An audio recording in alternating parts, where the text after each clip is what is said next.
Boa noite. O cinema brasileiro passa por momentos surpreendentes. A produção nacional, depois de muitos anos de estagnação, começa a crescer. A crítica, muitas vezes cruel com os cineastas brasileiros, já recebe com mais simpatia a produção nacional. E cada vez mais mulheres dirigindo filmes no Brasil. Uma dessas novas diretoras é a atriz Carla Camurati, centro do Roda Viva, que começa agora pela Rede Cultura. Estreando seu primeiro longa-metragem, o filme Carlota Joaquina, a Princesa do Brasil, Carla Camurati acrescenta, em sua condição de cineasta, mais um item em seu extenso currículo artístico. Aos 34 anos, já fez teatro infantil, filmes eróticos, novelas da TV Globo, foi capa da revista Playboy, ganhou o prêmio de melhor atriz em 1985 e, segundo diz, sente-se cada vez melhor consigo mesma. Para entrevistar Carla Camurati, nós convidamos os jornalistas José Geraldo Couto, repórter especial da Folha de São Paulo, Celso Masson, editor assistente da revista Veja, Marta Góes, redatora-chefe da revista Cláudia, André Klotzel, cineasta, Arthur Chechel, subsecretário de redação do Jornal do Brasil, Alessandro Giannini, repórter do Jornal da Tarde, e Cunha Júnior, repórter do programa Metrópolis, aqui da Rede Cultura. Esse programa é transmitido em rede nacional por outras 27 emissoras que cobrem todo o Brasil. E nós lembramos aos telespectadores que hoje não podemos ter perguntas porque o nosso programa foi gravado. Boa noite, Carla. Boa noite. Carla, nós temos entrevistado outras diretoras de cinemas aqui e algumas delas até disseram da sua dificuldade no seu segundo, terceiro, quarto filme de longa-metragem. Você vem de um curta-metragem para um longa-metragem e já traz um personagem histórico. Personagem da história do Brasil. Eu gostaria inicialmente que você explicasse para a gente o seguinte: por que o personagem Carlota Joaquina como o tema central do seu primeiro filme de longa-metragem? Eu queria fazer um filme sobre a história do Brasil. Esse era o meu desejo, assim. Eu não sei nem explicar porquê. Desejo, às vezes, você não explica porquê, né? Eu queria que o meu primeiro filme fosse sobre a história do Brasil. Aí eu comecei a ler. E cheguei nesse período que eu achei que era o período mais legal, assim. É um período de transformação do Brasil e onde o Brasil está completamente conectado com a Europa de uma maneira que quando a gente estuda no colégio você não consegue entender direito. E tinha uma coisa infantil, uma relação infantil de quando eu estava no colégio e aprendi sobre esse período, que era o fato da Carlota Joaquina ter ido embora do Brasil dizendo: dessa terra não quero nem um pó. Que eu era criança e quando aprendi isso, para mim foi uma coisa tão absurda. Falei, gente, por que ela tratou a gente assim? Por que ela não queria? E era engraçado isso, né? Quer dizer, você acaba tendo uma memória, quando bate na sua cabeça, você depois mais velho, lendo, você fala, é mesmo, olha, é ela. E aí eu comecei a estudar sobre o período e comecei a focalizar a Carlota, porque, bem na verdade, Dom João, a gente acaba até tendo um pouco mais de noção sobre Dom João. Mas a Carlota menos ainda, quer dizer, a única coisa que você sabe dela é isso. E ela era uma mulher interessante, entendeu? Ela era uma mulher, para o período, que acabou ficando com uma máscara um pouco diferente do que ela era. Ela tinha qualidades que você não sabe. A imagem dela não é muito boa na história do Brasil, né? É péssima. É péssima. É péssima, tanto que, por exemplo, quando reclamam só de Dom João. Dela ninguém fala nada. Eu poderia ter dado na cara dela, cuspido, feito o que eu quiser. Todo mundo dizer é pouco, tudo que eu falar sobre ela é pouco. Entendeu? Porque ela tem uma imagem horrorosa, que até nem é tão verdadeira, entendeu? Aquela coisa que a pessoa acaba levando a fama em consequência de outras coisas. E no seu filme você recupera essa imagem? Você restaura essa imagem? Um pouco sim, talvez sim. Mas assim, o objetivo não é nem recuperar nem restaurar a imagem de ninguém. Assim, eu não queria nem denegrir nem restaurar. Bem, na verdade, o que eu queria era contar um movimento histórico onde o Brasil entra e onde ela seria o fio condutor. E você estudou bastante para isso, eu sei que você pesquisou bastante, mas você não se ateve a essa história real, apesar de você ter lido quase 20 livros a respeito da Carlota Joaquina ou coisas que citavam sobre a vida dela. E você preferiu ir para um lado do imaginário, você fugiu do realismo, apesar de se ater aos fatos históricos. Por que dessa opção? Porque chega uma hora que, assim, eu queria contar do lado de fora do Brasil, para começar. E eu queria, bem da verdade, eu não queria começar Quando você é colonizado, como no caso do Brasil, se você fica do lado de dentro e você começa a botar a coisa num pé de realidade, você vai ter que levantar uma bandeira. Porque aí você vai ter que analisar as coisas sobre um dado, uma dimensão diferente. E você vai ter que levantar uma bandeira sobre a maneira com que você foi colonizado, o que foi feito aqui no seu país, o que era... E aí quando você vê, você está levantando uma bandeira que não era o que eu queria naquele momento, até porque você fala assim, ok, levaram o ouro, ok, fizeram isso. Já passaram 170 e tantos anos, e aí? O que você faz com isso? Faz mais nada, entendeu? Não adianta essa bandeira agora. O que é legal agora é as pessoas pelo menos saberem, terem contato com isso, entendeu? Carla, você acha que o pessoal por aqui nem se lembra que a Carlota Joaquina foi mãe do Dom Pedro I, talvez o primeiro grande herói do Brasil independente? Ah, muita gente não sabe, Não né? sabe disso? Ah, eu já tive até, assim, repórter me perguntando se ela era casada com Dom Pedro I. Aí eu dizia assim, será que eu posso escrever para o seu jornal perguntando? Olha, eu tive hoje, me ligou um jornalista que me perguntou, escuta, a Carlota Joaquina era mulher de Dom Pedro? Eu falei, Carla, eu me esqueci. Eu falei, não, essa é uma nota, porque pego uma. Ninguém tem noção, mas não é culpa, isso é uma coisa meio geral, né? Carla. Ok, antes vamos passar para o André, pois não, André. Carla, confesso que quando eu recebi o convite para assistir seu filme, eu fiquei um pouco temeroso de assistir um filme com pouco dinheiro, um filme brasileiro com pouco dinheiro, mexendo com um tema de época. E um tema de época dentro da corte de Portugal e Espanha. Eu falei, pelo amor de Deus, não quero ver aquelas coisas terríveis e tal. E de repente eu percebi, uma das surpresas mais agradáveis assistindo o filme, é que o filme lidou com toda essa maneira de retratar e reconstruir a época de uma forma extremamente criativa, extremamente bacana, usou esses elementos de uma forma, uma economia super bacana. Eu queria saber por onde passaram as reflexões disso aí, quer dizer, como é que vocês fizeram o raciocínio disso? Sabe, assim, é porque eu queria fazer um filme que falasse sobre esse período e não queria também virar um desespero de dinheiro, entendeu, André? Eu falei, eu não quero ficar um maracujá amargo, de dizer assim, eu quero 3 milhões de dólares para fazer meu filme, porque eu preciso... Eu não quero, eu tenho que conseguir fazer legal e não me desesperar com o dinheiro. E aí o teatro é uma coisa que sempre te dá esse recurso. O teatro é lindo por isso. Então o que eu fiz? Quando eu escrevi o roteiro, eu peguei Tadeu e Emília, que fizeram cenário e figurino, e o Breno Silveira, Tadeu e... tem que falar o nome de todo mundo, eu sempre fico numa intimidade. Tadeu Burgos, a Emília Duncan e o Breno Silveira, que respectivamente fez cenário, figurino e fotografia do meu filme. E a gente começou a ter reuniões. Então a gente estudava cena por cena, assim, Portugal. Aí a gente pegava o universo de cores de Portugal. O que a gente vai botar? Vamos botar isso, como é que a gente vai fazer as relações da câmera com a cenografia? Porque o problema é exatamente você conseguir equilibrar o que você vai mostrar e de que forma você vai mostrar. Porque é tudo de mentira. Então você fala assim, a fotografia tem que estar preparada para defender a cenografia e não ficar cobrando da cenografia que é uma porcaria aquilo, que ela não pode fechar no close. Mas está uma porcaria, está mal feito. Fala, ao contrário, o fotógrafo tem que saber que ele vai lidar com uma coisa que não é uma porcaria, mas é uma coisa de mentira e que ele tem que, junto com a luz, fazer com que aquilo brilhe feito ouro, entendeu? Você fala assim, é colorgin, tem que brilhar feito ouro. E essa interação. E nisso deu um resultado super legal.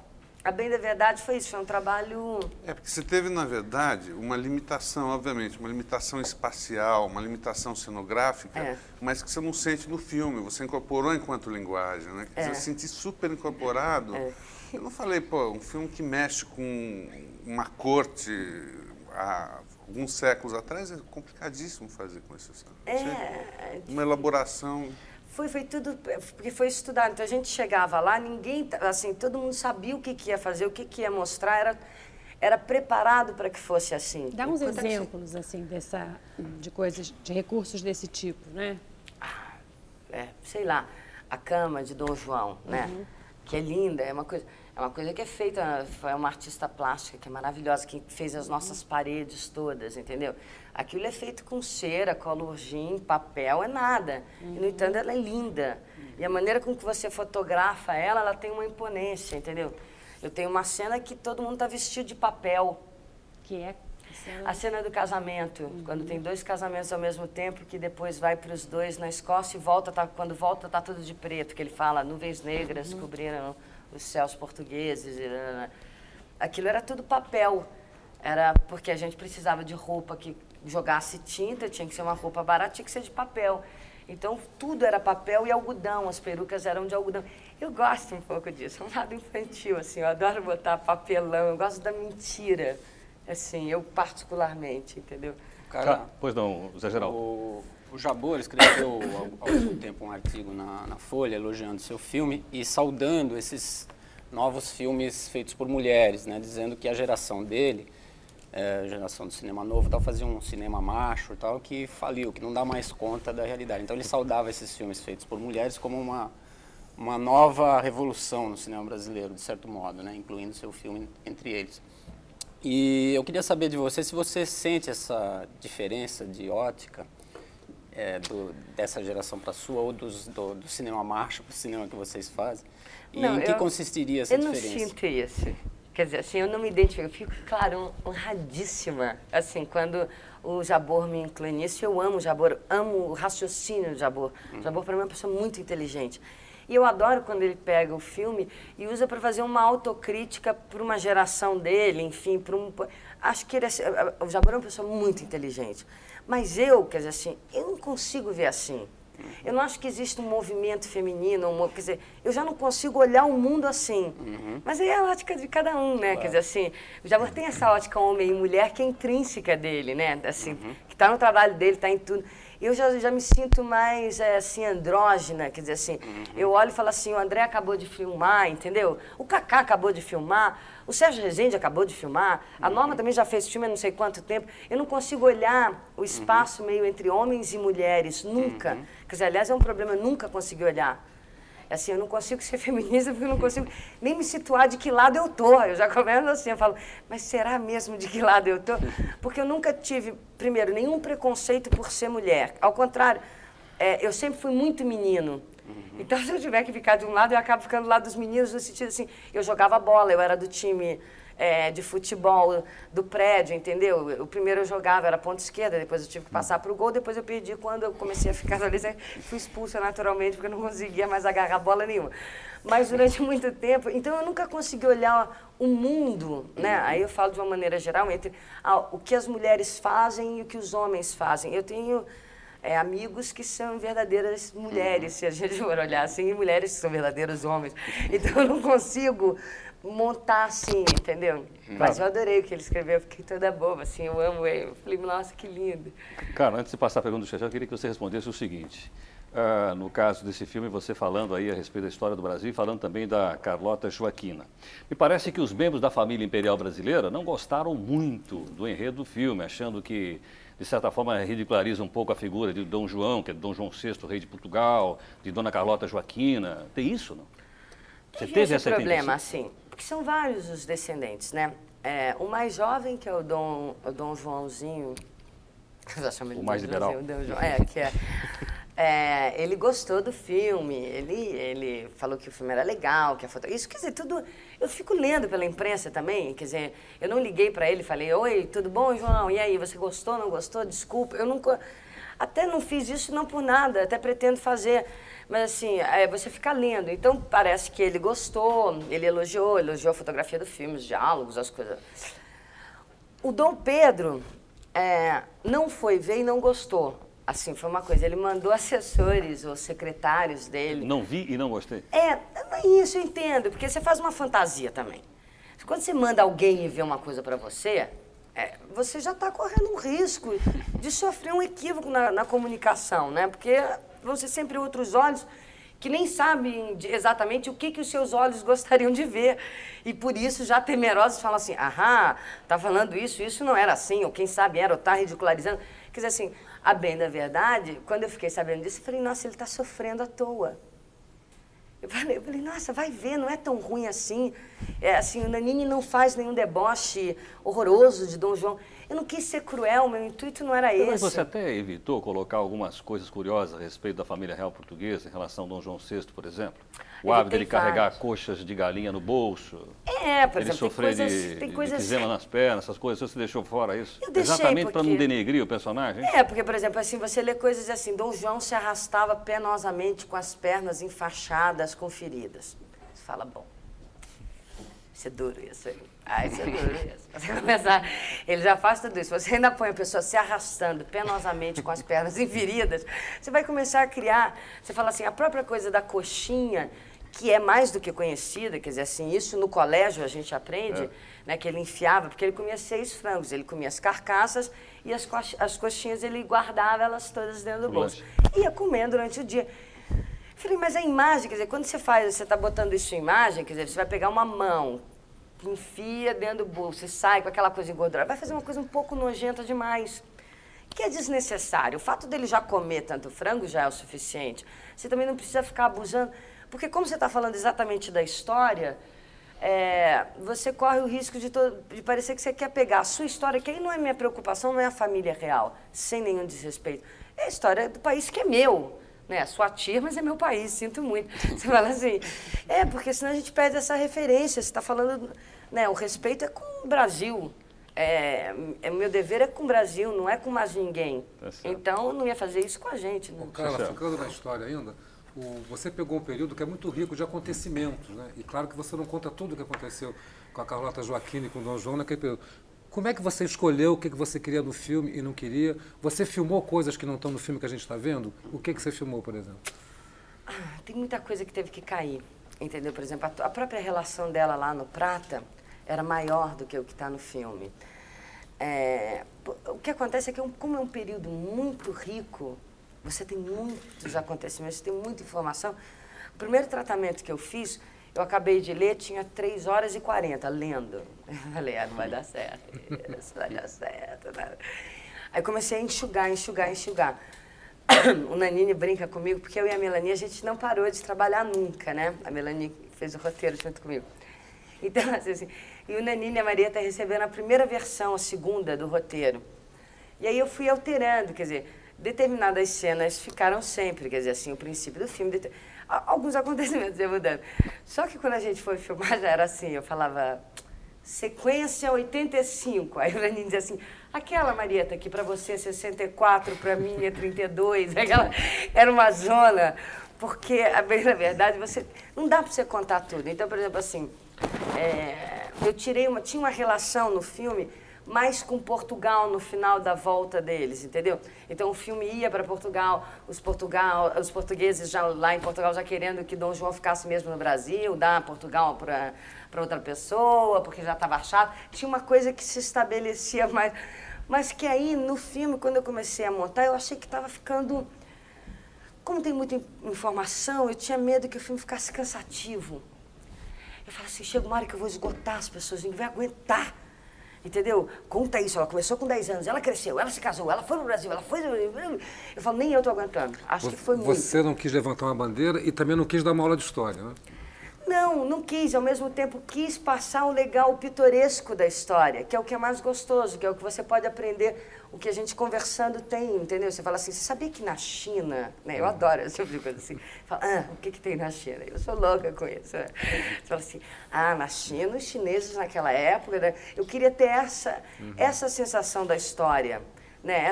Não o compromisso econômico-político com a história. Então você fala assim, tá, no filme não fala que Dom João fez a abertura dos portos, né? Você fala, não fala da Biblioteca Nacional. Nem precisa falar, porque, bem da verdade, isso tem naquela 1 página e meia que tem. E, aliás, são as únicas informações que as pessoas têm. E o Jardim Botânico? O Jardim Botânico eu quis botar porque o Jardim Botânico é uma coisa poética, quer dizer assim, você construir um jardim feito um Jardim Botânico é um dado na sua personalidade lindo, né? De cara, independente de quantos frangos você faz, você fala assim, nossa, o que é aquele jardim, né? Carla, e as imagens do Brasil que o filme mostra, elas são do filme da história do Brasil que passava na sua cabeça em menina?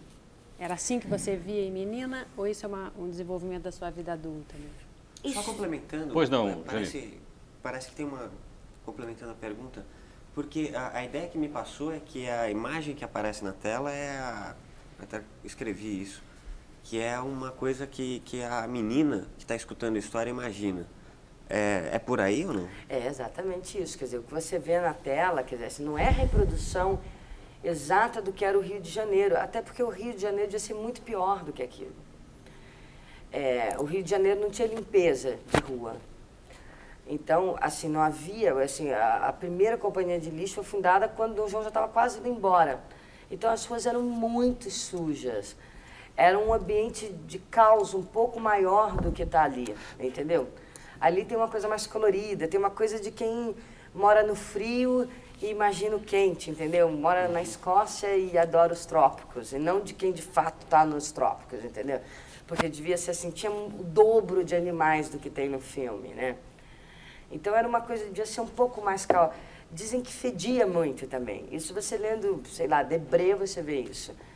Então você fala assim, a realidade desse período, ela era talvez menos bonita, entendeu? No sentido assim, é um período mais...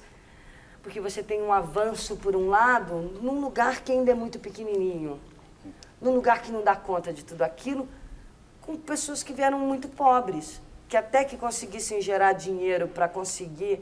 Se hoje você vê o que é, você fala assim, o que são as ruas do Rio de Janeiro, né? Você fala assim, um buraco, enquanto eu estava lendo, eu pensava nisso, eu falo, gente, será que ainda existem buracos que sejam os mesmos? Pensei eu um dia, porque tem buracos eternos, você passa ali pela Lapa, você fala, será que ninguém deve saber isso, mas será que esse buraco deve estar aqui há 170 anos, né? Mas você era uma aluna que ficava fantasiando a história? Sempre, eu adoro história, assim. E eu acho que, no fundo, a história, eu sempre pensei nisso, é a ficção do homem, a nossa própria ficção, a nossa história, entendeu? Você fala assim, porque ela sempre passa pela lente de alguém, ela sempre tem um ponto de vista que não era o da realidade, é o ponto de vista de alguém que escreveu sobre aquilo, né? Agora, então, cara, que vai inventando, que vai... Cara, para contar essa história, você teve que ouvir muitas outras ou não? Como assim? Por exemplo, para conseguir o financiamento do seu filme, você teve que ouvir muitas histórias, ficou muito em sala, pessoas dizendo, olha, vamos ver, a gente vê daqui a pouco. Como é que você conseguiu o dinheiro para fazer o filme se outros cineastas, que nós inclusive conhecemos aqui, tiveram dificuldades enormes? Porque aí é a história de cada um, a vida de cada um. Essa pergunta é completamente, entendeu? Você fala assim, como então conta qual é o segredo. Não tem segredo. Aí é que é mais louco. Na vida não existe segredo nem receita. Tudo é assim, é uma conjunção das coisas que acontecem. Então, por exemplo, assim, o primeiro dinheiro que eu recebi para o meu filme foi da maneira mais insólita que você possa imaginar. Eu estava no programa de televisão falando sobre o meu filme, junto com o secretário de turismo do Maranhão, secretário do meio ambiente do Maranhão, que era o Fernando César Mesquita, que estava ouvindo, né? Ele estava falando sobre o Maranhão, eu estava falando sobre o meu filme. Ele virou para mim e falou assim, você vai fazer Portugal no Brasil? Eu falei, vou fazer Portugal no Brasil. Eu estava no meu roteiro ali, não sabia nem direito o que eu ia fazer. Ele falou, que interessante, então você devia fazer Portugal no Maranhão. Eu fiquei meio no frente das câmeras, no Maranhão, o que é no Maranhão, né? Eu não conseguia nem lembrar o que ele estava querendo falar. Nossa, os sobrados no Maranhão. Eu falei, gente, você tem razão. Assim, literalmente, como eu estou aqui agora com vocês. Eu falei, claro. Aí vira aquela coisa de programa. Então vamos passar o vídeo do Maranhão, onde tem os sobrados do Maranhão. Entra o vídeo do Maranhão. E eu fiquei olhando aquele vídeo, dizendo, meu Deus, claro, o Maranhão é maravilhoso. O Maranhão é uma luva para mim, um presente. Você olha para dentro e fala, meu Deus, como é que eu nunca pensei? Eu precisei vir aqui para ouvir isso desse homem. Saímos no final do programa, ele pegou o cartãozinho dele, simpaticamente, fez assim... Vai ao Maranhão, vê se você acha bonito, que eu te ajudo. Falei, claro, vou lá. Fui lá, peguei uma passagem, fui até o Maranhão, olhar o que era o Maranhão, se de fato o Maranhão...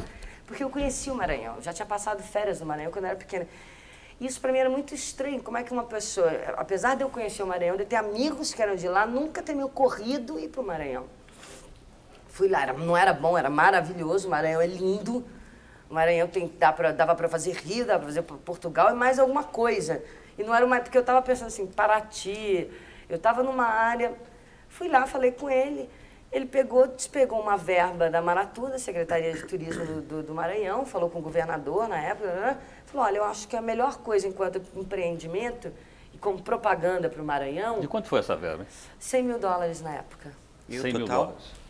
De quem? Do filme. Do filme, em dinheiro, 530 e poucos e o resto em permuta. Você tinha me falado 630 na É o primeira total, entrevista. menino. 630 é o orçamento. 630? Ah, foi Você orçamento. acha que eu vou falar duas coisas? Que bobo que você é, Alessandro. Não, imagina, é que você tinha me falado... Continua falando. Ô, Carla, 630 é o orçamento. Presta atenção. Vou repetir. Tá bom. De novo. Atenção.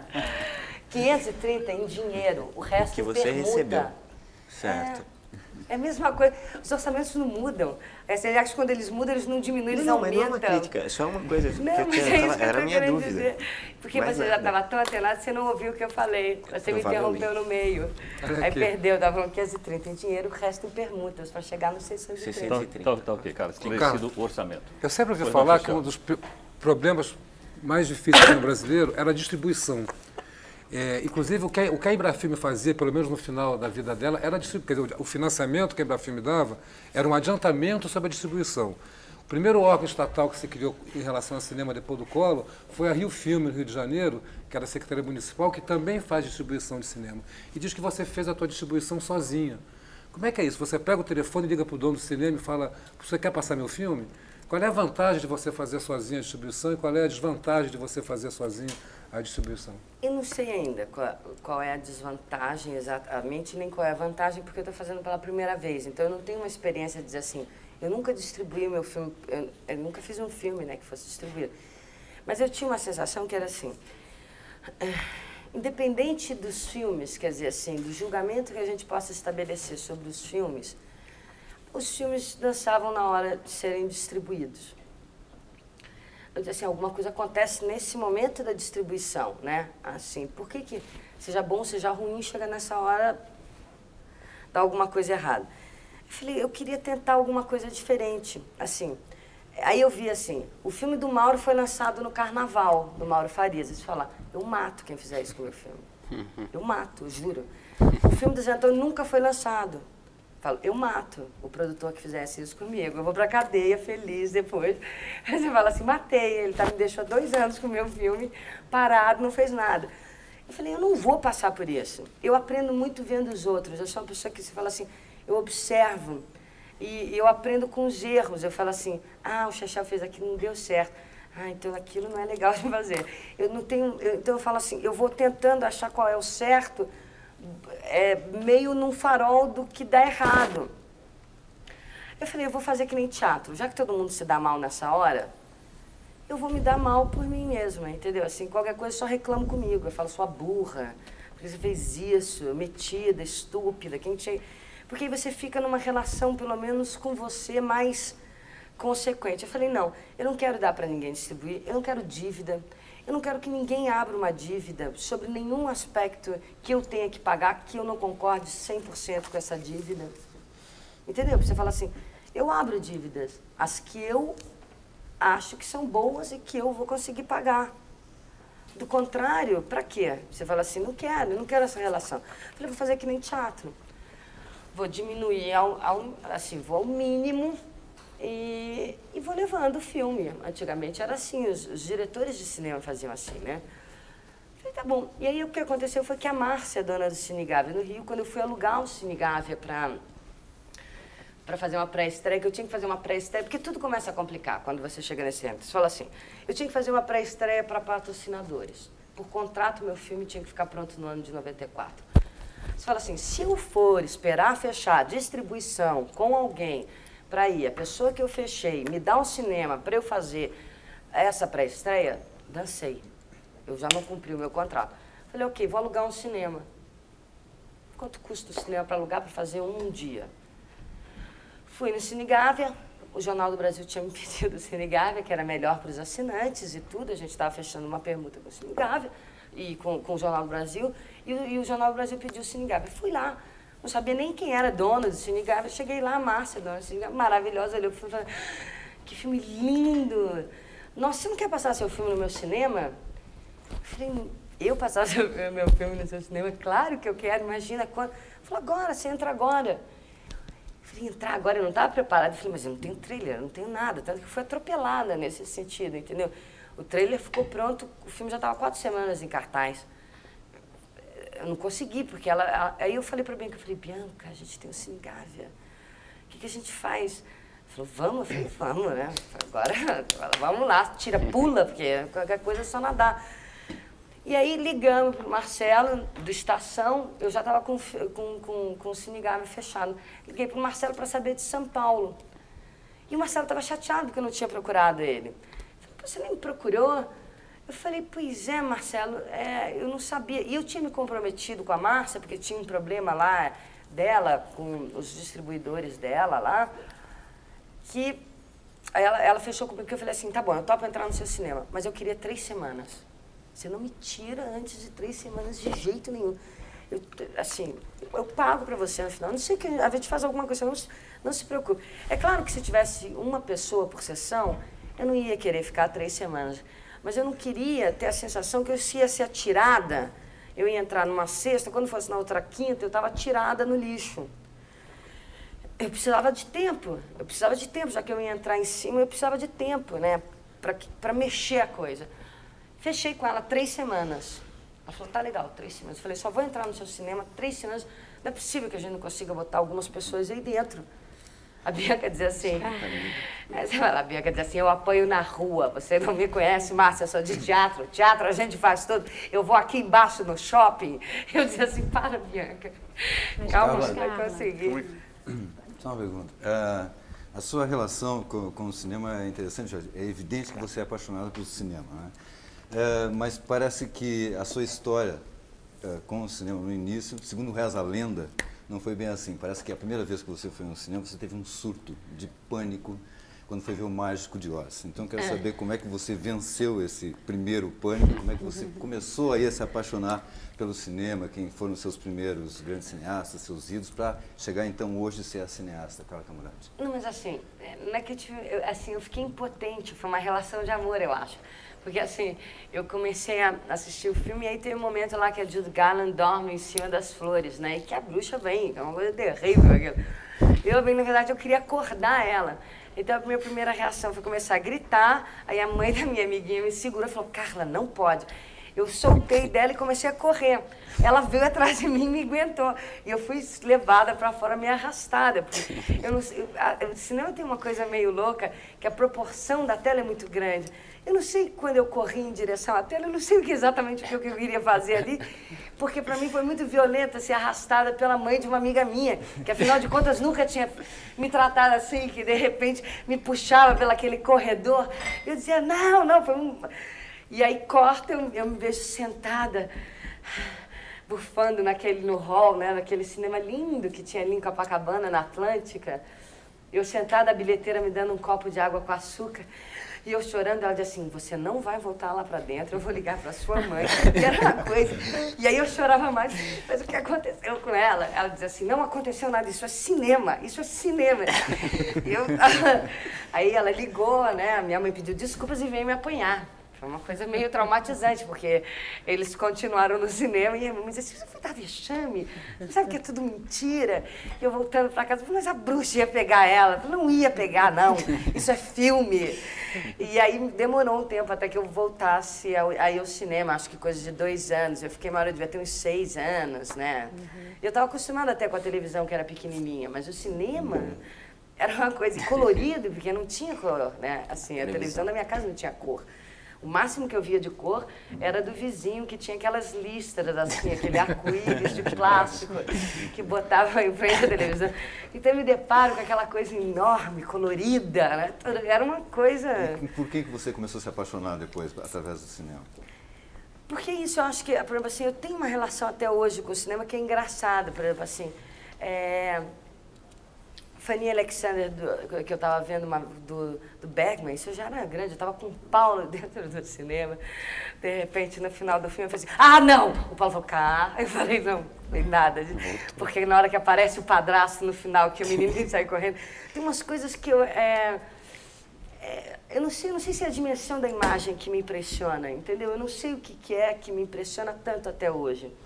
E aí, assim, minha primeira paixão como cineasta, que eu me lembro, assim, de cara foi o Woody Allen, assim, foi o primeiro diretor que eu achava ele lindo, né? Cara, você gosta de se ver na tela, Carla? Você gosta de ver os filmes nos quais você aparece? Por que você não apareceu como atriz nesse seu filme? Isso que é. Assim, eu apareço um pouquinho no meu filme. Não dá pra... Não, Não dá pra ver assim muito, né? Minha família não me reconheceu. Tava todo mundo olhando pro Marquinhos Palmeira. Eu falei, vocês me viram aonde? Eu falei, gente, mas você não me viu? Não, minha filha, não tô aparecendo. Não, droga. Assim, eu tenho um pouco de nervoso de me ver na tela. Então, quando eu trabalho como atriz, eu demoro pra me ver. Eu não consigo ir de cara. Eu sofro. Eu sofro, eu acho uma porcaria, eu acho horrível. Eu acho que eu estou piscando em vez de estar falando. Falei, meu olho piscou ali, o que tinha que piscar ali? Por que eu olhei assim? Estava errado, não era isso que eu queria. E eu entro num processo neurótico que eu não... E é horrível, porque você vai nas três, as pessoas ficam te elogiando e você está se achando uma merda. Então você fica assim, você achou... Nossa, você estava... Aquela cena, então, você fala, você acha? Está achando horrível. Então eu já consegui... Depois de um tempo, não. Parece que depois de um tempo, quando você se distancia, quando a tua memória, ou seja, quando a minha sensação do que eu queria fazer com um personagem se apaga, eu consigo me conformar com o que eu fiz. E como diretor, assim, o produto do seu trabalho te produz esses arrependimentos ou você consegue relaxar e gostar dele? Como diretor, eu não tenho esse problema, até porque eu olho tanto, você olha tanto o seu trabalho. Você tem tanto tempo com ele, você não fica impotente com ele. Quer dizer, o que está ali porque você quis que tivesse, senão não estava. Não é o caso quando você é atriz, você dá o seu trabalho e ele vai embora. Mas você não assiste da cabine de projeção o filme, que você me contou agora. Não, eu assisto da cabine de projeção sempre. Não tem coragem de assistir da plateia, não é isso? Não tenho ainda. Carla, eu queria voltar um pouco na história mesmo do seu filme, que é o seguinte, você disse que tem uma fascinação pela história do Brasil. E nesse que é seu primeiro filme como diretora de um longa-metragem, você escolheu justamente uma maneira de contar a história do Brasil que não é comprometida com nenhum rigor historicista. Assim. Você mesma falou agora há pouco que você preferiu pegar um veio mais pitoresco. Né? Eu não sei se você leu um livro chamado Chalaça, que é as memórias ficcionadas do Conselheiro Gomes, né? Que também é um livro de estreia do José Roberto Toreiro e que também vai pelo mesmo caminho. Eu queria que você dissesse o seguinte, quer dizer, comentasse o seguinte, se você acha que o Brasil de hoje está querendo rever sua própria história e se essa vertente que, eu não diria que é irônica, mas assim, não tão comprometida com o rigor histórico, mas mais pegando a graça da coisa, a circunstância, sei lá, pitoresca mesmo, é uma maneira de ser didático, sem ser chato, e ensinar um pouquinho da história do Brasil e mostrar que as coisas também não eram tão assim, sabe? Dom Pedro, Dom João, aquela coisa, aquela pompa toda, quer dizer, tinha uma certa galhofa generalizada. Eu queria saber se você acha que realmente a gente está querendo olhar mais um pouco para essa origem do Brasil como país e tal, nessa transição da colônia para o império. A gente sente essa necessidade, eu acho, entendeu? E eu acho que quando você procura esse olhar que é mais realista, a bem da verdade, né? E é mais parecido com o que a gente é. Então, ele fica numa comunicação mais direta com as pessoas, porque quando você começa a fingir que a monarquia brasileira era igual à monarquia francesa, você cria um buraco para nós. Você fala assim, nossa, o que aconteceu com a gente? A gente piorou muito. Muito mais do que o que dizem. A gente piorou porque se naquele momento a gente tinha essa monarquia desse tamanho, como a gente foi parar agora nesse buraco? Tá certo que a gente sabe que vem caindo, mas aí foi um tombo. Mas, então, quando você aproxima do que é, quer dizer, quando você vê que, sei lá, no escritório de Dom Pedro, né, no gabinete dele, a cadeira era de palha, e que é bem na verdade, você fala, eu li isso 30 vezes, eu li para todo mundo da equipe, gente, olha o que eu descobri. Eles chegavam e diziam, todo mundo falava, jura? Eu falei, não, era de palha a cadeira de Dom Pedro. Por quê? Porque a gente tem uma fantasia, durante muitos anos, Dom Pedro II traz uma outra monarquia para o Brasil. É quando o Brasil tem o esplendor, tanto que é o esplendor da nossa monarquia ali. Eu acho que quando você cria esse acesso, quer dizer, que não é tão engrandecedor, é melhor que o Brasil seja menor, se sinta menor e consiga andar para frente, do que a gente ter que lidar com esse monstro maravilhoso, rico, potente, corajoso e vitorioso, que não quer nada e que parece que justo no nosso momento micou. Carla. Né? Você fala assim, logo agora acabou, né? Era tão bom. Você fala, ficou ruim de repente. Você fala, não, nunca foi. Já que você tem esse apreço, né, pelo pitoresco da história, no Brasil contemporâneo, o que daria um filme de Carla Camurati? Difícil. Ainda não sei. Pelo excesso, talvez? Eu não consigo me antenar direito com a realidade, esse é um problema. Inclusive, eu fiz 2 filmes, assim, 2 curtas. Um que era Mulher Fatal Encontra o Homem Ideal, que é um filme de ficção, e o outro que são Os Bastidores, que é quase como se fosse um documentário. E eu me senti ruim sobre esse aspecto. Assim, eu sem poder controlar as coisas, eu fico doente. Você não gostou de ter feito esses filmes, é isso? Não, eu não gostei de fazer, assim, eu não acho que Os Bastidores seja um filme legal, que eu gosto dele, mas eu não acho que eu tenha, assim, eu não acho que eu fui muito boa. Carla. Eu acho que, na verdade, a realidade me põe no bolso, entendeu? Quando eu não posso controlar as coisas, eu não sei, a ótica que eu preciso controlar mais, como eu fiz nos meus filmes que eu controlo, que eu vou controlando, eu vou fazendo todo mundo pensar na mesma direção, eu consigo controlar a condução da coisa, eu consigo me expressar melhor. Quando eu tenho que lidar com a realidade e ela me arrasta, e eu não consigo controlar, eu não tenho... Tem gente que é maravilhoso, né? Que você olha e fala, ele sabe fazer, né? A pessoa sabe lidar. Eu não sei, eu não consigo ter a... Eu na hora eu danço. Carla, você está falando um pouco da realidade brasileira? Eu queria te perguntar o seguinte, não vi você ainda fazer críticas ao governo, como outros colegas seus cineastas geralmente fazem. Porque o governo não ajuda, o governo é isso, o governo é aquilo, e fazem críticas ao Ministério da Cultura e todas aquelas tentativas estatais de ajudar o cinema nacional. Porque você está fora disso, você nem pensa no governo. Você já conversou com o atual ministro da Cultura, o professor Francisco Verfora? Não, atualmente não tive, porque ele entrou e estava começando a lançar o filme. E o anterior? Os anteriores, você quer dizer? Os vários. O Jerônimo Moscato foi o que eu tive mais contato, assim, embora o Jerônimo tivesse ficado muito pouco tempo. Eu adorava o Jerônimo. O Luiz eu tive com ele também. Sei. Porque quando eu estava em fase de produção e de finalização, eu tinha mais tempo. Quando entrou na fase de lançamento, eu fiquei mais...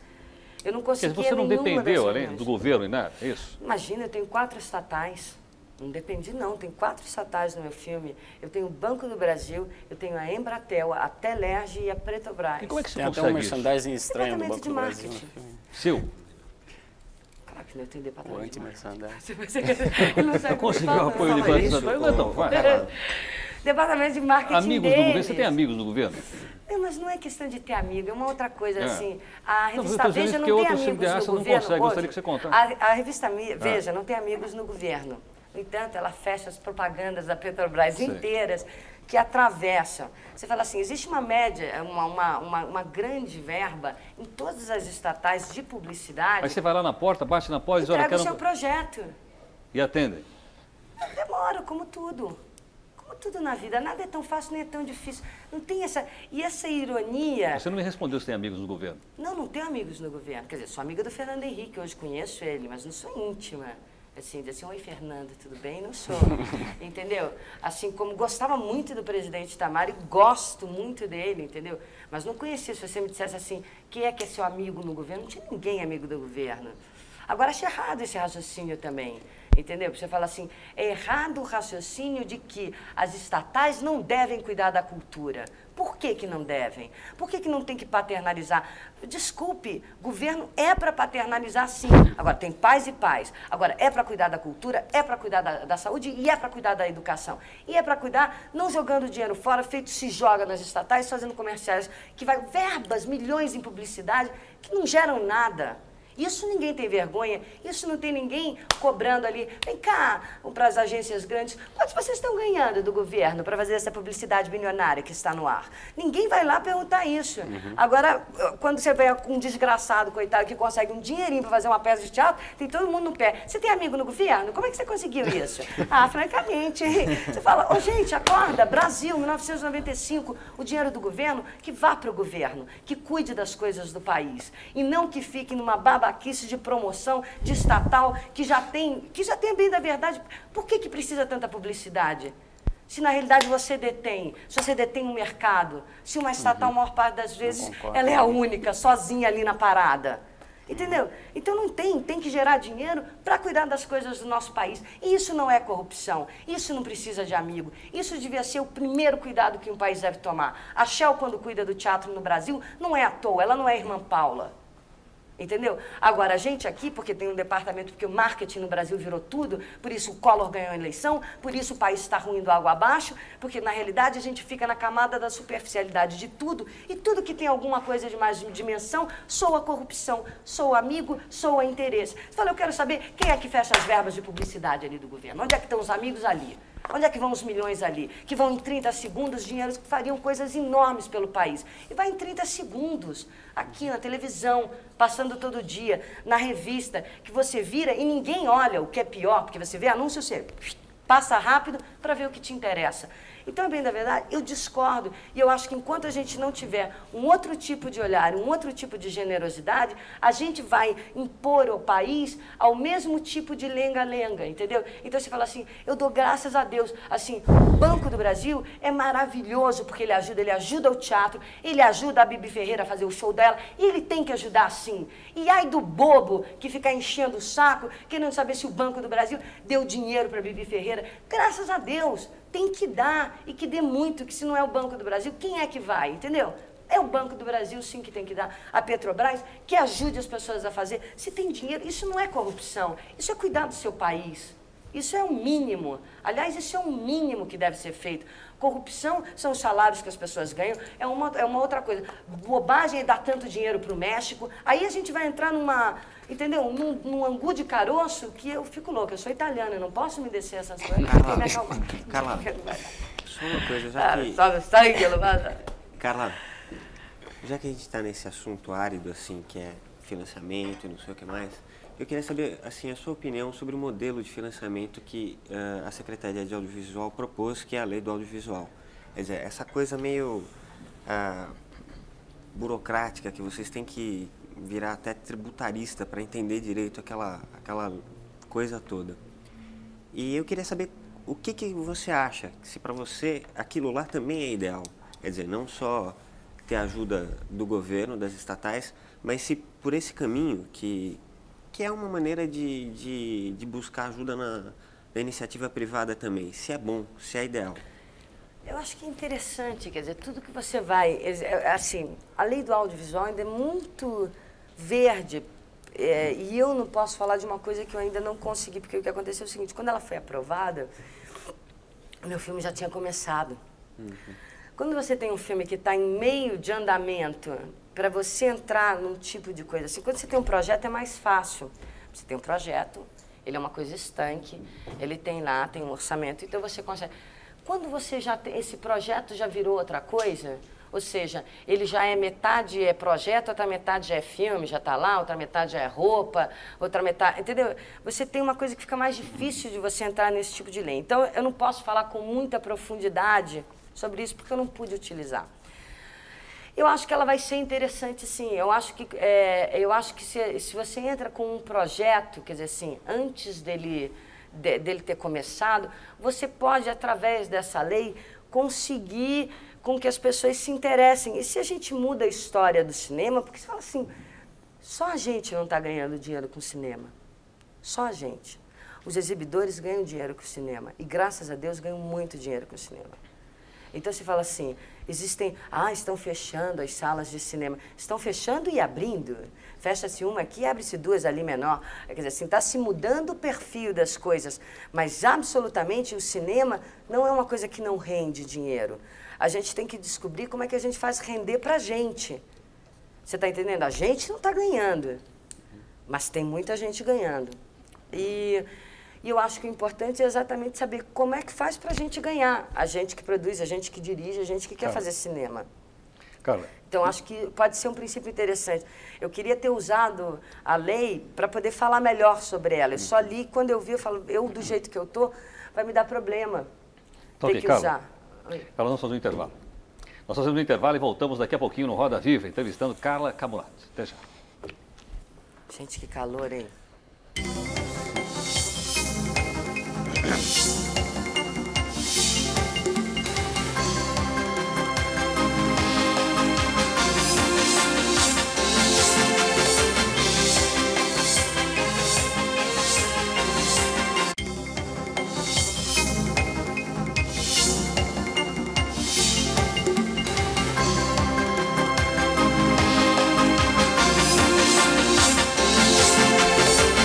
Nós voltamos aqui com o programa Roda Viva. Hoje estamos entrevistando a atriz e cineasta Carla Camurati. Queremos lembrar aos telespectadores que hoje não pode fazer entrevista porque esse programa nosso foi gravado. Carla, vamos falar um pouco também a respeito da televisão brasileira. As pessoas conhecem bastante o seu trabalho também na televisão brasileira. E rapidamente eu gostaria que você nos dissesse um rápido panorama sobre a televisão brasileira e as oportunidades que essa televisão hoje dá para atores e atrizes de uma maneira geral. Essas oportunidades são maiores hoje, são menores? Qual é a avaliação que você faz? Eu estou afastada da televisão há 2 anos. Desde que eu comecei a fazer o meu filme, quer dizer, a última coisa que eu fiz foi no SBT, quando eu vim para cá com a Vancini, e depois eu eu fiz acho que Você Decide ou 2 na TV Globo. Eu estou um pouco afastada da televisão. Depois que eu comecei a fazer cinema, que eu comecei a produzir esse filme, eu só fiz isso. Eu escrevi o roteiro, fiz pesquisa, fiquei em função disso e perdi um pouco essa noção. Quer dizer, eu não sou hoje a melhor pessoa para poder falar da relação, porque a televisão, inclusive, é uma coisa, ela muda muito, e muda muito rápido as relações todas, não só de produção, como, sei lá, de escalar atores. Eu não estou muito por dentro, entendeu? Eu não vejo televisão. Você tem recebido convites para voltar para a televisão? Eu recebi. Um que me encantou assim, que foi do Nilton Travessos aqui, para fazer outra novela no SBT. Do Mauro Farias também para fazer umas coisas lá na TV Globo. Mas o problema é que, como eu estou direto cuidando do filme, eu não tive mesmo. Porque você fala assim, você tem que se concentrar. É muita coisa. Você podia estar estrelando a novela das 8, fazendo comercial de sabonete, posando de novo para Playboy e ganhando muito, muito dinheiro. Em vez disso, você está entrando numa atividade que as pessoas estão sempre com o pires na mão e que tem que explicar como é que consegue financiamento. Que momento você deu essa virada? Houve uma virada? Ou você sempre foi assim e a atriz que a gente conhecia de 2 anos atrás estava passando um tempo até chegar onde você está? O que aconteceu? É engraçado isso assim para mim, porque eu adoro ser atriz, assim, eu adoro representar. Eu sou muito feliz na hora de fazer, eu sofro na hora de ver. Mas na hora que eu estou fazendo, nada me incomoda. Eu não sou uma pessoa que fico preocupada com roupa, se a roupa está assim, se a roupa está... Eu não tenho esse tipo de problema. Até talvez isso seja um defeito enquanto atriz. Eu deveria ser mais cuidada, eu sou um pouco descuidada. Eu fico tão animada na hora que eu estou fazendo, na hora que eu estou no estúdio, que eu fico às vezes meio desleixada. Mas assim, chega uma hora que você precisa, assim, eu descobri um dia que o mais legal de ser ator era você emitir a sua opinião. Que na realidade representar e emitir a sua opinião sobre as outras pessoas. Então, se você faz uma mulher que é abandonada por um homem e que está desesperada, a maneira com que você faz aquela cena é exatamente a sua opinião do como deveria ser essa mulher abandonada, né? Isso é que é o mais gostoso, é quando você percebe que não necessariamente você pode estar dizendo o mesmo texto de N maneiras e emitindo a sua opinião, seja você fazendo essa mulher como uma mulher fraca ou forte, mas você está assinando embaixo disso. Depois, quando você, trabalhando como atriz, você acaba vendo que você tem um espaço meio restrito, que você quer falar de coisas que não te convidam, que são personagens que vão parar na mão de outras atrizes, porque, claro, tem outros diretores que julgam que você não é atriz capaz de representar aquilo. Quando eu comecei a reparar, eu estava começando a ficar meio apancada, assim, no sentido de dizer assim, eu queria fazer personagens que as pessoas achavam que eu não podia fazer, e eu achava que eu podia fazer. Então você começa a ter problemas de ordem com o seu ego que não são bons, entendeu? Você começa a ficar com um ego meio estranho, você começa a ficar, sentir inveja, ou sentir sentimentos que não são bons para você mesmo, porque eles não saem de você e eles só te fazem mal. E você, na realidade, por que tudo isso? Porque você quer falar sobre determinadas coisas, porque você quer exprimir a sua opinião sobre determinadas coisas. Eu cheguei à conclusão que, então, eu deveria, em vez de eu ficar reclamando do que eu tinha, porque como eu sou muito crítica, o que acontece? Eu começo a reclamar. Aí ninguém me aguenta. Porque eu reclamo de tudo, eu reclamo disso, eu reclamo daquilo. Daqui a pouco eu falo, você tá chata, ninguém vai te aguentar, você tá horrível. Você cala a boca, fica quieta um minuto, pelo amor de Deus, porque eu consigo me ver do lado de fora e me vejo muito mal, né? Falo, tá demais, você tá passando. Eu comecei a ver que eu precisava entrar em outro caminho. Quer dizer, a bem da verdade, eu estava me fazendo infeliz. Eu estava me botando numa situação onde eu estava ficando impotente, recebendo coisas que eu não gostaria de fazer, tendo que fazer às vezes porque todo mundo precisa sobreviver. E aí você fala, estou perdendo o canal do que é o meu trabalho, estou perdendo onde eu quero ir. Já já eu vou estar muito infeliz, já já eu vou estar passando mal. Então o que eu tenho que fazer? Eu tenho que procurar o que eu gosto de fazer, o que eu quero falar. E ir fazer Carla, e falar. Essa trajetória assim, de você sair da atuação para a direção é uma coisa até bem rara no Brasil. Acho que a Norma Bengel fez isso, poucas outras atrizes dirigiram seus próprios filmes. E assim, na verdade são formações diferentes, né? Quer dizer, você fez 2 curtas que eu acho que você até exercitou um pouco ali como é que se dirige e tal. Mas são formações diferentes, quer dizer, atuar, por melhor atriz que você seja, não te garante que você saiba dirigir. Eu queria saber como é que foi esse seu processo de aprendizagem do ofício de dirigir um filme. Foi olhando os meus diretores. E se foi só meter as caras mesmo e falar, não, eu vou conseguir fazer, ter essa super autoconfiança. Foi olhando os meus diretores, entendeu? Eu trabalhei com vários diretores de cinema, então assim, bem da verdade, eu ficava sentado olhando, né? Vendo como é que eles faziam, eu chegava mais cedo no set, aí eu fico olhando, você fica ali olhando, né? Você fala, nossa, então é assim, tem que fazer assim. Quer dizer, quando você estava no set como atriz, você estava também fazendo estágio de direção. Quando você gosta de uma coisa, você aprende olhando, né? Você aprende na observação, porque você gosta tanto que tudo entra dentro de você, até às vezes sem que você sinta, né? Então, assim, trabalhar com o Zé Antônio, com o Chico, né? Com o Chico Botelho, então eu ficava numa coisa de assim, eu vi o que o Chico fazia, e aí você fica vendo como é importante no diretor harmonizar a equipe inteira, quer dizer, como é que eles se colocavam. Então é um processo que você vai pegando meio por osmose, né? Você vai observando, né? Carla, voltando à televisão, você já declarou assim, o dia que as pessoas me veem na televisão, pode ter certeza que eu estou lá porque estou sem grana, estou sem dinheiro. Eu queria saber assim, isso foi publicado no jornal, pelo menos. Eu queria saber assim, se você não gosta do veículo mesmo, televisão, ou se você não gosta por aqueles motivos que você estava dizendo, que muitas vezes falta oportunidade para você fazer as coisas que você gostaria de fazer. Não, adoro o veículo. Imagina, acho a televisão um veículo mágico em si. Nada com um veículo. Às vezes com as propostas de trabalho.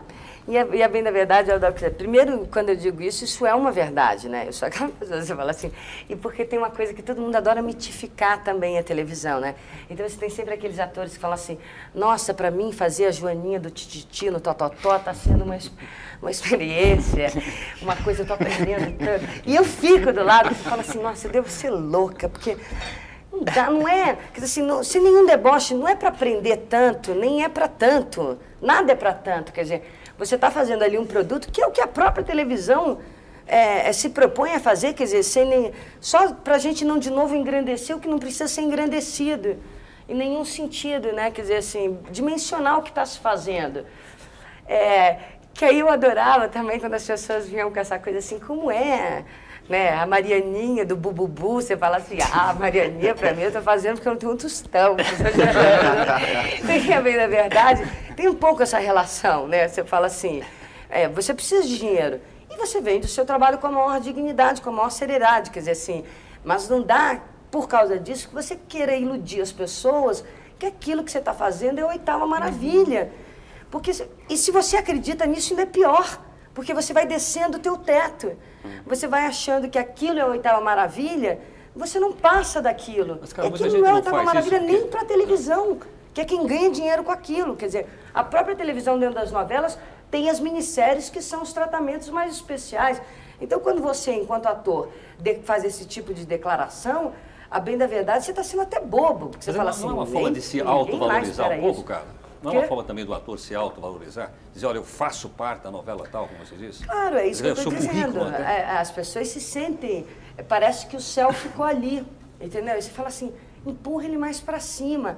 Aliás, nem existe céu, gente. É um infinito, né? Carla, é tudo uma ilusão. Que preço você paga, né, na sua vida pessoal para poder fazer o que você gosta, né? Do que você abre mão, quer dizer, você precisa viver com menos dinheiro, você tem uma vida dura, você tem alguma, enfim, é custoso pessoalmente essa opção?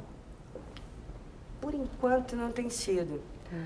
Assim, no sentido de que Eu não sou uma pessoa de grandes gastos, pessoalmente, assim. Eu não sou uma pessoa que adora joias, eu não sou uma atriz que se veste, excessivamente precisa estar sempre com uma roupa nova, ao contrário, eu sou uma atriz meia... Eu gosto de mais roupa velha, entendeu? Eu sou uma pessoa... Então eu não sofro, eu não preciso de um carro último modelo, eu preciso de um carro que me leve, que não me encha a paciência, que não pare. Eu não tenho esse tipo de... Então eu não sinto, a bem da verdade, eu até tenho uma educação um pouco classe média, no sentido assim, eu sou infantilmente classe média, então meu sonho era o quê? Era ter meu apartamento, né? Então a primeira coisa que eu fiz foi comprar meu apartamento. Como toda pessoa de classe média, você vai lá e fala, puxa, agora eu já tenho, velhinha, eu vou estar ali, né, no Jardim Botânico, que é lindo, eu fui criando, quer dizer, bem da verdade, o que eu queria e que eu fui construindo, são pequenos portos, né, de segurança, onde você fala assim, pô, se eu ficar sem dinheiro nenhum, eu tenho apartamento, eu não pago aluguel, condomínio é pouco, porque é um prédio, tem elevador, não tem nada, não tenho o que gastar ali. Você vai construindo uma vida que faça com que você viva bem, quer dizer, eu vivo muito bem, eu tenho esse apartamento onde funciona a produtora, eu tenho uma casa que é alugada, que é onde eu moro, mas eu nunca gastei excessivamente, eu sempre juntei, eu tenho uma coisa que eu junto dinheiro, eu sou que nem formiga, eu junto para guardar, sabe assim, a formiga que guarda para o inverno. Mas se você tem que dedicar 2 anos da tua vida como ao filme Carlota Joaquina, que só vai dar dinheiro 2 anos depois, você vive de quê? Se você não pode fazer mais nada, tem... Não, mas assim, você nunca fica totalmente sem fazer nada, né? Assim, absolutamente sem fazer nada, não dá.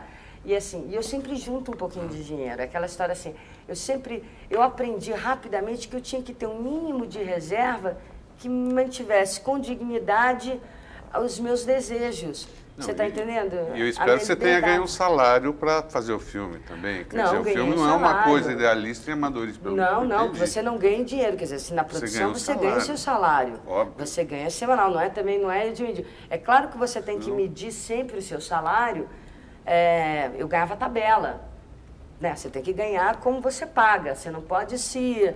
Ainda mais quando você tem pouco dinheiro para administrar, essa administração tem que ser muito justa e muito clara. Assim... durante o processo do meu filme, todo mundo sabia quando entrava dinheiro, quanto dinheiro tinha. Era uma coisa meio suicida. As pessoas diziam assim, você está fazendo isso? Eu dizia assim, estou. Porque eu tinha medo que as pessoas tivessem a sensação que eu poderia ter mais dinheiro do que de fato eu tinha. E que isso me desarranjasse a minha equipe e que eu acabasse perdendo as pessoas, porque dinheiro é uma coisa que confunde muitas relações, né? Por falar nisso... Eu acho que fica, às vezes, até a sensação de que é quase uma coisa amadorística cinema... de tão, sabe, você se dedicar, você tem que parar de fazer as coisas na televisão, de ganhar dinheiro para ir fazer cinema. Como é que é isso? Quer dizer, para você eu acho que é uma coisa mais profissional também, pelo que eu te conheço. Não, mas não foi esse drama, porque assim, eu tinha um dinheiro, eu comecei com o meu dinheiro, eu tinha um dinheiro guardado. Então, as primeiras coisas eu fui tocando com o meu dinheiro, vivendo o meu dinheiro, chamando as pessoas. No princípio, ninguém ganhava nada. Todo princípio de elaboração do projeto, ninguém ganhava nada. A gente se reunia 3 vezes por semana, até porque não dava para ganhar, porque eu não tinha o que pagar. Então, o que fazia? Assim, eu pagava os custos de todo mundo, de tudo que era preciso. Isso eu conseguia pagar, até entrar o primeiro dinheiro de patrocínio, no qual eu só conseguia pagar com o meu dinheiro, a secretária que ajudava a bater as coisas, a menina que fazia a pesquisa, que me ajudava a botar as coisas dentro. Você vai fazendo uma engrenagem pequenininha, onde você começa a girar as coisas. Mas eu não me referi ao amadorismo do cinema, eu me referi ao luxo de você fazer o que você gosta e não o que paga mais. Agora, Carla, só uma coisa, assim, falou-se de antes, eu quero falar um pouquinho de depois. Agora, parece que você chegou até 40 mil espectadores no Rio e em Belo Horizonte. Não, já deve ter passado. Já, porque Belo Horizonte a gente está fechando a segunda semana. A gente fez 4 mil e alguma coisa na primeira semana. Bom, de qualquer forma. Já deve estar uns 50 e pouquinho. A perspectiva... Eu fico contando que nem criança. Não, olha, deve estar 4.200. Capona demais.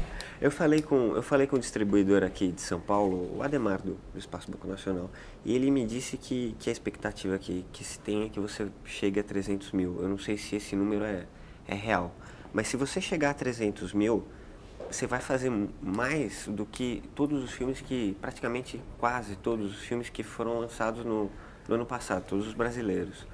E assim, você estava falando de lucro, não lucro, de ganhar dinheiro, bababá. Dá para ganhar dinheiro fazendo 300 mil espectadores? Posso. Ah, com certeza. Deve-se ganhar dinheiro. Porque o problema é tem um momento em que você ainda não consegue ganhar dinheiro porque você tem que girar. Então você fala assim, é cópia que você tem que tirar, porque eu fiz o contrário. Você fala assim, eu quis embocar o filme e dizer assim, eu só vou fazer o número de cópias que o filme precisar. Então você fala assim, dá para fazer mais uma? Ok, faz mais uma. Eu não quero entrar achando que eu sou a rainha da cocada preta e depois ficar com aquele bando de cópia. Sabe um tipo de coisa assim? Devendo a líder, que não pode. Você fala, a líder está falindo, porque todo mundo fica devendo a líder. Aí você fala, não, a gente tem que mudar essa relação, porque senão a gente mesmo vai se afundando e não tem outro jeito. Então eu fui... Agora, por exemplo, assim, eu vou ter que ir tirando. Então você tem gastos de publicidade que você tem que fazer. Você tem um gasto, por exemplo, eu vou lançar o filme em todos os lugares, então eu tenho custos disso. Que é claro que eu tenho uma equipe que me reduz esses custos ao máximo, mas eu tenho que pagar essa equipe tem que receber legal, porque eles trabalham excessivamente. Então, tem um momento que ainda não dá para ganhar, eu acho. Mas eu acho que não é uma coisa impossível de jeito nenhum. Mas assim, tendo patrocínio, quer dizer, isso propõe que o filme teve o patrocínio, senão você não teria condições. Agora que eu não sei, André, por exemplo, assim, eu não sei direito, eu não queria falar ainda sobre uma coisa que eu não sei aonde eu consigo chegar nela. Mas é que tá, essa é a minha dúvida. Você mesmo falou, você não quer parecer um maracujá que fica, né, não tem dinheiro, não tem dinheiro. Eu queria saber, dá para ganhar dinheiro com filme nacional, fazendo filme nacional desse jeito que você está fazendo? Assim, que parece uma coisa meio penosa. Eu tenho que responder isso daqui a pouco. Assim, eu tenho que responder isso mais tarde. Eu tenho que, primeiro, percorrer o caminho que eu quero percorrer, fazer exatamente tudo que eu acho que para ganhar dinheiro... Não é fácil, porque você tem que fazer para você tem que ir...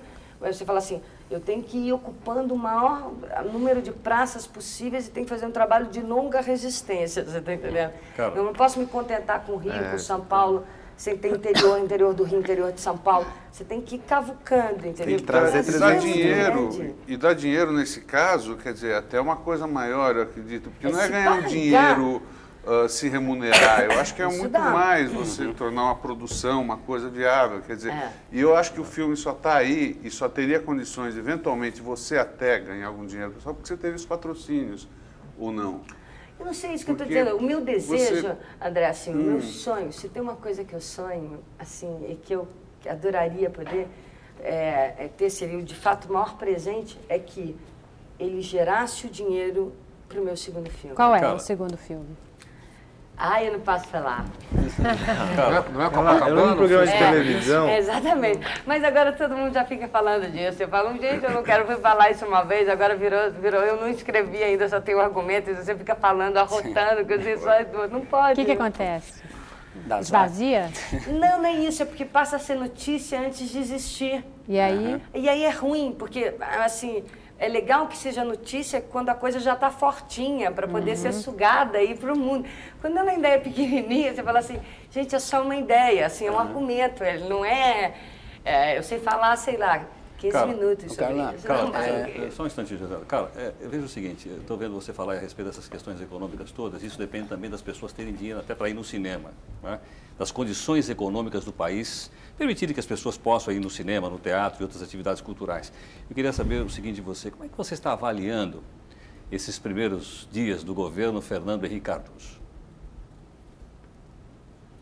Qual é a avaliação que você faz? Acho que o presidente está mantendo o Plano Real, isso vai dar condições para as pessoas irem a atividades culturais, para empresários poderem... Está complicado. Qual é a complicação que tem?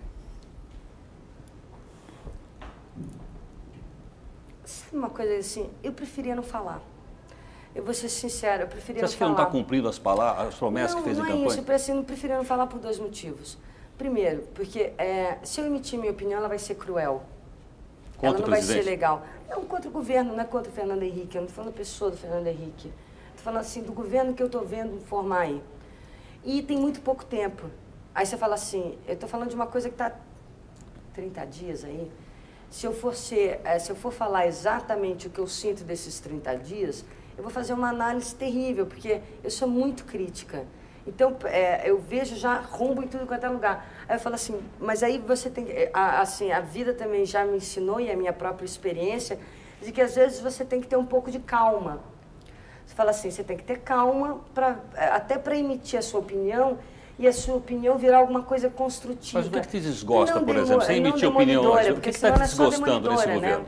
E ser crítico é fácil também, né? Mas, cara, o que te desgosta? O que você acha que não está como você gostaria que estivesse?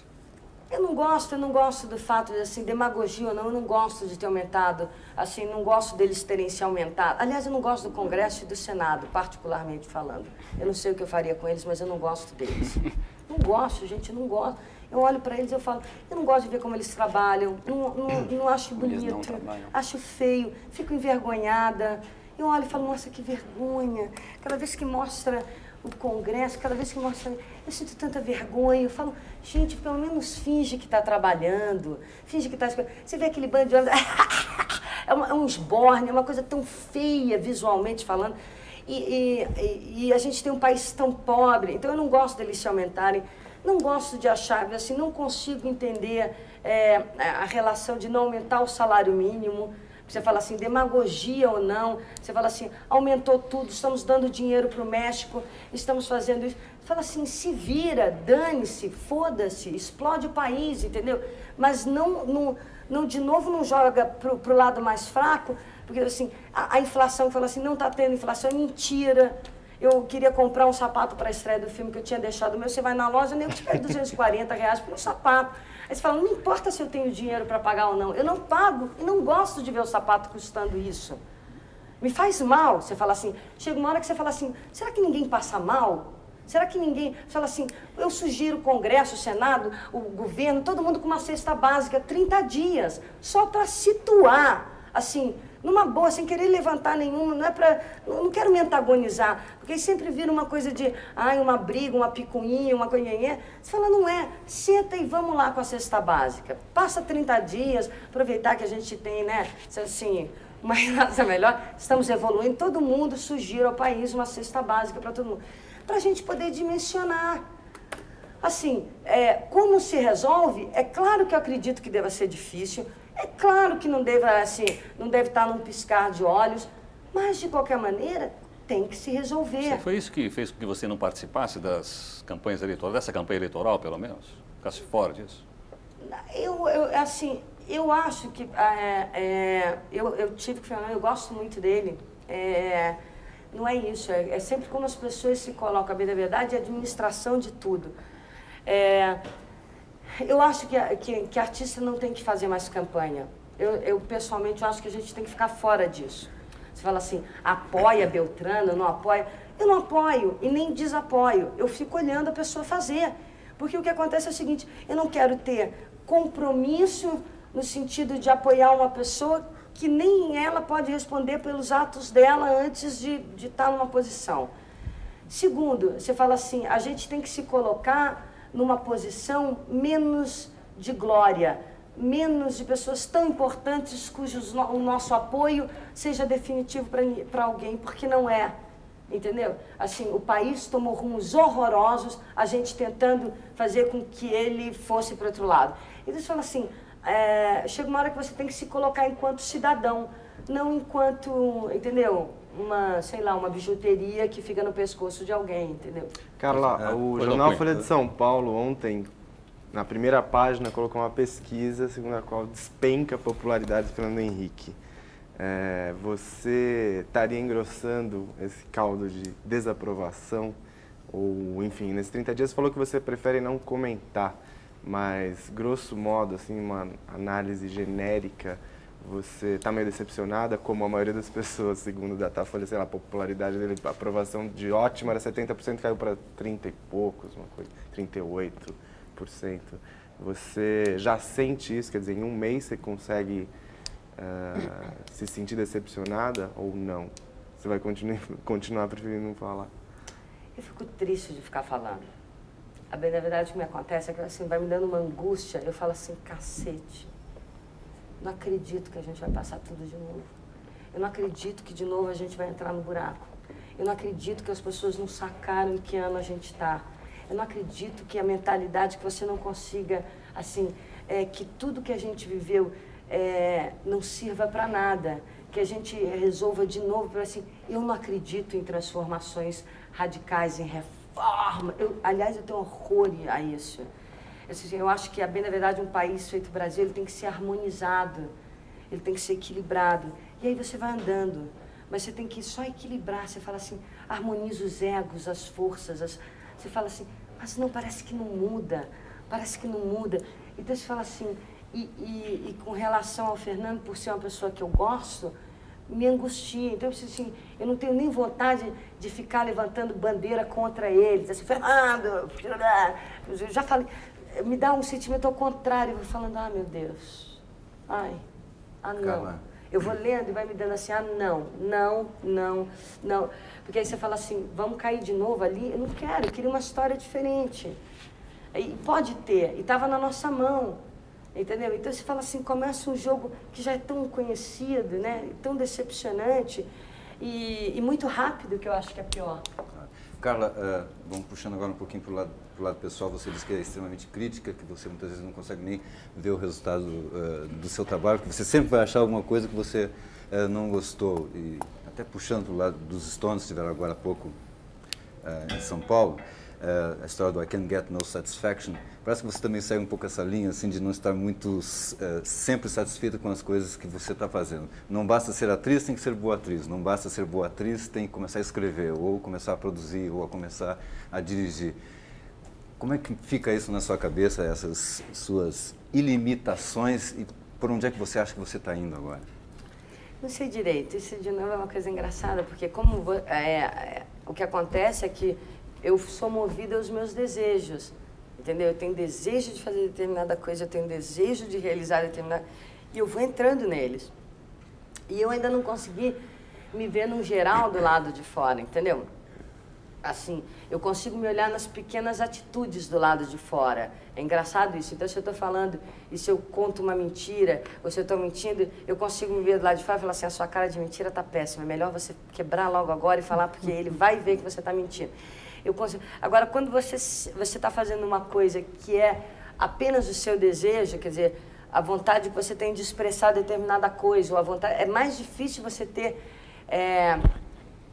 assim, o geral do que você está fazendo, ou qual é a condução que você está dando para a sua vida, entendeu? Você está indo seguindo alguma coisa. Mas do que você já fez, né? Quer dizer, talvez retrospectivamente seja mais fácil pensar, né? Então, você achou graça na biografia, do seu currículo apresentado aqui, né? Que é tão variado que tem desde uma capa de Playboy até uma monja, na verdade, no teatro. E você olhando para essa diversidade, assim, o que você acha que isso te trouxe de bom ou de prejuízo? Não, acho que de prejuízo nada. Assim, é engraçado, eu não me arrependo. Acho que eu só tenho um arrependimento, que é um trabalho, que é um filme que eu não vou falar. Obrigada. Dá para avisar que não adianta, eu não vou falar. Porque aí não vale dar cartaz porque você não gosta, né? Então, vou gastar meu tempo aqui falando do que... Mas, de uma maneira geral, todos os meus trabalhos são coisas que eu gostei muito de fazer e coisas que todas me acrescentaram. Você fala assim, desde eu ir posar nua para Playboy, era uma coisa que eu tinha vontade de fazer. O que isso te trouxe? Assim, eu ficava olhando as mulheres e a maneira com que as pessoas posavam nua e dizia assim, que engraçado. Por que todo mundo precisa encolher a barriga, arrebitar a bunda, fazer cara de tesão? Por que não pode, assim, por que você tá nu não pode ser uma coisa... Você tá só nu, entendeu? Você não precisar nem, assim, se você tem um pouquinho de barriga, que esse pouquinho apareça, isso não tira a sua sensualidade, quer dizer, onde é que está o canal de sensualidade da expressão de um corpo nu, né? Quer dizer, assim, e por que todo mundo, assim, você vê muita matéria de mulher nu, assim, mini blusa, short, né, assim, aquela mini blusa, o tênis e a meia, né? Aquelas pessoas assim, falam, nossa, como é feio, né? Por que você fala assim, por que o tênis e a meia e por que a mini blusa? E, bem, na verdade, como eu recebia convite, eu tinha a vontade, eu sou uma pessoa que eu não tenho muito problema, nem problemas morais de experimentar as coisas, dizer assim, nossa, vai ser legal fazer isso. Eu só tinha medo que saísse alguma coisa que eu não gostasse. Certo. Porque quando você está exposto, você tem que estar seguro de que o que está ali você responde. Assim, goste Beltrano, Cicrano não goste, você gosta. Aí você está defendido. Então, o que eu fiz foi assinar um contrato dizendo assim, olha, eu não quero dinheiro enquanto a gente não aprovar as fotos. Aprovamos as fotos, ok, eu recebo. E é engraçado porque todo mundo que posa nua sempre posa por dinheiro, né? Que é outra coisa que eu adoro. Sempre foi uma coisa que ganhou um dinheiro que, olha, aí fica perdoado. Eu falo assim, que engraçado, por que as pessoas não podem... Assim, a gente nasce nu, qual é o problema? A gente namora nu. Nu não é também essa coisa do outro mundo, parece que nu você precisa ter uma quantia bilhardária para justificar. Eu não me lembro mais quanto eu ganhei exatamente. Quanto vale um cachê desse, aproximadamente? Eu não sei, porque eu fiz isso há muito tempo. E o dinheiro no Brasil muda tanto que você não tem mais a referência do que você ganhou. Eu me lembro que eu ganhei um dinheiro que era bom, era um dinheiro muito bom, não era que foi por nada, não foi de graça que eu fui lá fazer isso. Mas assim, eu tinha uma percentagem sobre a vendagem da revista, de capa, mas também eu não poderia jamais dizer assim, não, eu fiz isso porque olha, o que eu ganhei de dinheiro foi uma... Você fala, não, assim, porque aí também o dinheiro não compra determinadas coisas se você de fato não quer fazê-las, porque você fala assim... No outro dia me ligaram e queriam os figurinos do meu filme para um comercial. Eu falei assim, não tem dinheiro, nem a verba do comercial me seduziria para deixar o figurino do meu filme para aquele comercial. Sem nenhum problema. Fala assim, você não quer emprestar para o comercial? Você fala assim, gente, como eles pensam que eu poderia dar o figurino do meu filme para um comercial? Nem que me desse o cachê do comercial inteiro para apoiar do figurino, não levava, entendeu? Porque não é um dinheiro, o dinheiro ele vai até um limite, ele é muito bom, mas ele vai a um limite, depois ele para e ali ele fica, né? Porque ele também gastou, acabou, né? Então ele não pode comprar outras coisas quando ele é uma coisa que ele acaba. E não há dinheiro que você não acabe, o pior é isso. Carla, isso que você acabou de dizer mostra como você é zelosa, ciumenta até do seu filme, né? Quer dizer, você no seu filme você participou de todas as fases, desde a pesquisa, a realização do roteiro e tal, da produção e até a distribuição, né? Foi levar o filme. E quer dizer, hoje tá na moda, mais ou menos, entre alguns críticos, dizer que o cinema de autor está falido, que tem autor demais no Brasil, que o que falta é produtor, sugerindo um esquema de produção diferente em que o diretor seria quase que um assalariado que vai lá e cumpre a sua função, né? Como é que você vê essa discussão? Eu acho que isso já existe, isso é o que a novela faz. Entendeu? Você fala assim, a novela é exatamente isso. O diretor vai lá, é contratado, recebe aquele roteiro, cumpre a sua função e trabalha por um esquema ao qual ele não tem nada. Eu acho que de qualquer forma, quer dizer assim, ela tem que contar com o pessoal. Ela tem que, assim, cada história tem que ter uma... Não quero dizer que o cinema de produção não seja uma coisa interessante. Para isso, o cinema no Brasil tem que se estabelecer de novo enquanto indústria, porque a gente fala indústria, não tem indústria de cinema. É uma bobagem quem acha que existe uma indústria no Brasil de cinema. Nós não temos. Você tem, assim, sei lá, meia dúzia de pessoas que amam cinema, que pegam a sua vida e ficam ali para fazer os filmes que eles querem fazer. Isso não é uma indústria. Isso não é uma indústria, entendeu? Você fala assim, a hora que virar a indústria, render muito dinheiro, a gente voltar a ter estúdios e tarará, você pode até de novo ter esse tipo de cinema. Quer dizer, eu não sei até que ponto a imprensa às vezes não quer lançar sempre modas, entendeu? E espelhar, olhando lá para fora e fica querendo botar modelo aqui dentro. Só que tem que ter uma harmonia com aqui dentro. A gente é capenga. Você fala assim, eu falei agora, já está me dando vergonha essa coisa de distribuir, porque eu já começo a me sentir um pouco mambembe demais. Eu estava fazendo uma coisa que era muito, era quase um segredo. Eu dizia assim, Bianca, se alguém perguntar, você não fala nada. Você fala assim, não, por enquanto a gente... Porque não é assim, na realidade eu não queria nem fazer um escândalo com isso, nem um estardalhaço, eu só queria testar uma coisa que eu achava que era legal, que era dizer assim, a bem da verdade, talvez fosse até pior, quer dizer, eu não queria era perder o controle do meu filme. Carla. Assim, não queria testar nada, eu não queria era perder o controle e dizer assim, perdi a mão. Ele foi embora, ele se fudeu, ele acabou, ele não deu certo e eu não cuidei dele. Eu queria dizer assim, não, eu vou nem que eu vá, entendeu, assim pego meu carro para levar, não tendo que saltar de ônibus, eu brincava sempre com a minha vida, assim, só não pode perder o carro porque são 6 latas e é muito pesado. Mas eu falo assim, você leva e cuida para que a coisa ande, porque no mínimo para ela fazer sentido com o trabalho que você teve, para você não ter amargura, para você não ter você não ficar frustrado depois. Cara, você citou novamente a questão da televisão e falou novamente da novela. Cara, existe mercado no Brasil para essas novelas importadas, especialmente as novelas mexicanas? Ou você acha que isso, de certa forma, deteriora um pouco o mercado de novelas no Brasil? Ou é uma questão de custo de produção, de mau gosto? Qual é a sua observação? Eu acho divertidas as novelas mexicanas. Você gosta, não? Ah, eu adoro. O Chespirito eu adorava. O Chespirito era maravilhoso. Quem não viu Chespirito? Aquela menina, aquele que era uma peste, mar. Assim, tem uma coisa que é engraçada. A América Latina, ela tem um canal, um México, uma coisa... Porque se você não engrandece o produto da novela, quer dizer assim, se você não quer que a novela seja o cinema e que aquilo chegue... Se você consegue dizer assim, shampoo é shampoo, desodorante é desodorante, todos servem para limpeza. Mas não adianta você misturar, quer dizer assim, cada coisa vai servir para você no momento. Assim, a novela mexicana, ela é engraçada, ela é um entretenimento engraçado, porque você vê as mulheres com aqueles cabelos completamente maquiadas, é uma coisa muito... Ela é engraçada, ela beira um ridículo, que é muito legal, é o folhetinesco, as últimas consequências. Enquanto a nossa novela, ela pretende ser mais chique, mais cool, mais elegante, os mexicanos, eles rasgam na novela, entendeu? É tudo... E você olha aquilo, eu acho engraçado.